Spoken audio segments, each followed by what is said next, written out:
So, James Harden obviously just recently got traded to the Los Angeles Clippers, and he made his debut yesterday versus the New York Knicks. And I would say that as a whole, similar to what James Harden has been the past few years, we got a little bit of a mixed bag here. Hello everybody, welcome to Awesome Rusty Buckets. Subscribe to the channel if you have not already and drop a like on this video. It only takes 1 second. It makes a massive difference in how the video performs in the YouTube algorithm. While I do believe that James Harden and how he played was, nothing to really be too upset about, the Clippers as a whole didn't look great, and it does give me some concerns about what this team is going to look like going forward. So just to give you a quick rundown of the box score, James Harden ended up scoring 17 points and getting 6 assists. He was really efficient, going 6 for 9, 2 for 4 from 3, and 3 for 3 from the line. Russell Westbrook ended up getting 17 himself. Paul George had an awful game. He was 2 for 11, and Kawhi Leonard had a very quiet game, going 8 for 16 with 18 points.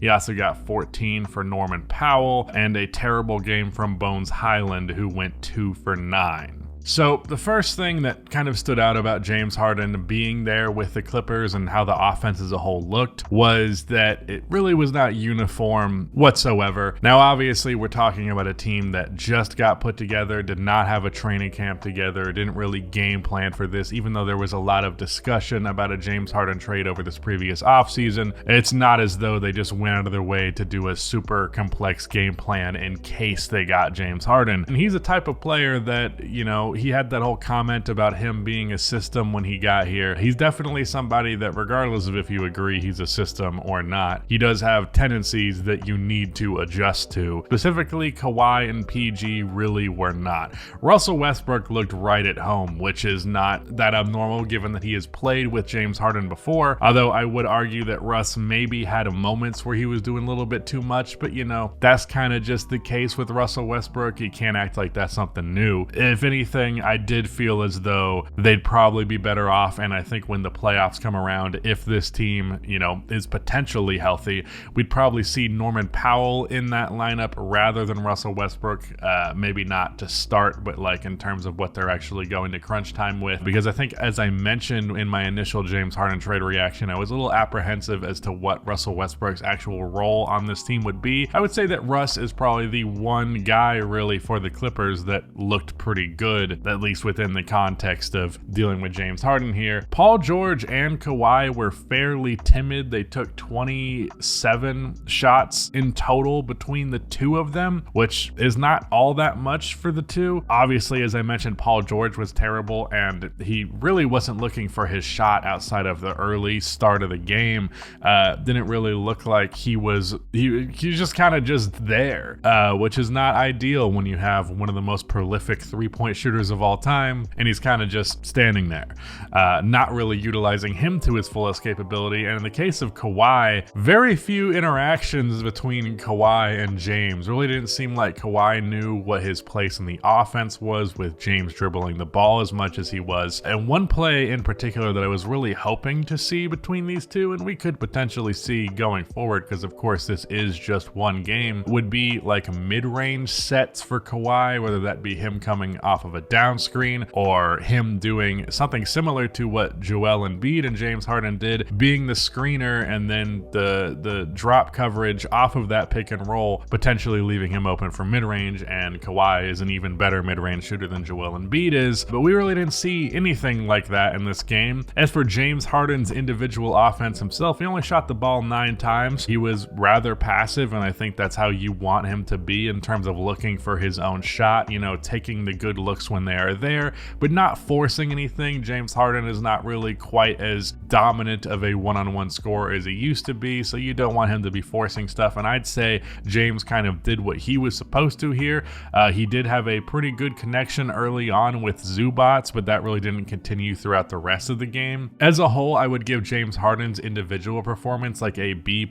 However, it's going to be interesting to see how this team adjusts to him. James can be solid within his role all he wants, wants, but if he is in some way hindering the Clippers from being as effective as they can be, hindering Paul George and Kawhi Leonard, well, then that's obviously a problem. Real quick, just to cover the Knicks side of things here, we got a much better Julius Randle game. Still only shot 41% from the field, but given that he put up 27 and 10, and obviously the Knicks won this one pretty handedly, you can definitely give him credit for that, especially because it was a very quiet Jalen Brunson game. RJ Barrett was good yet again. I think RJ Barrett has turned the corner. I think RJ is, not turned the corner towards necessarily stardom, but at the very least towards being a very good and very effective NBA player, rather than a guy who's more like good in theory, but not all the time. And oftentimes you're debating if this guy's good or if he's just getting a lot of opportunity.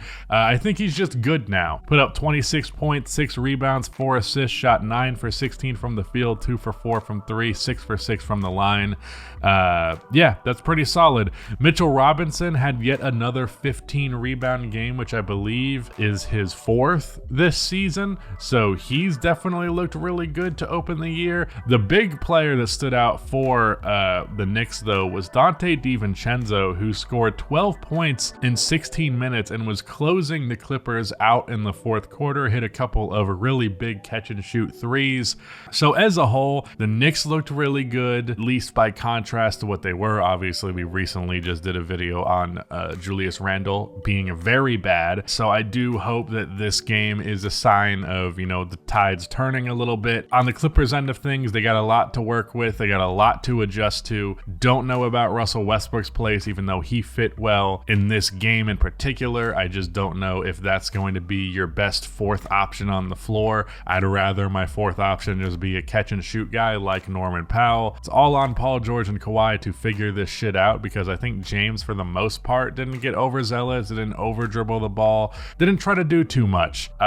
We'll see how that maintains as the season goes along. Maybe those, worst tendencies will happen as they go along. We've definitely seen a pattern with James Harden at this point where he looks quite good for the team that he gets traded to initially, and then things slowly get worse and worse, both in terms of on the court stuff and off the court stuff.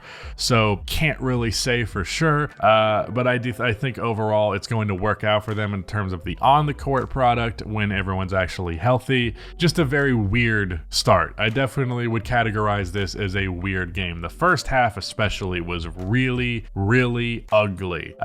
Both teams were struggling to shoot the ball, and it wasn't even necessarily because the defense was all that good. They just were not hitting the damn shots. But yeah, that is it. Shout out to Rudy for editing this video, and goodbye.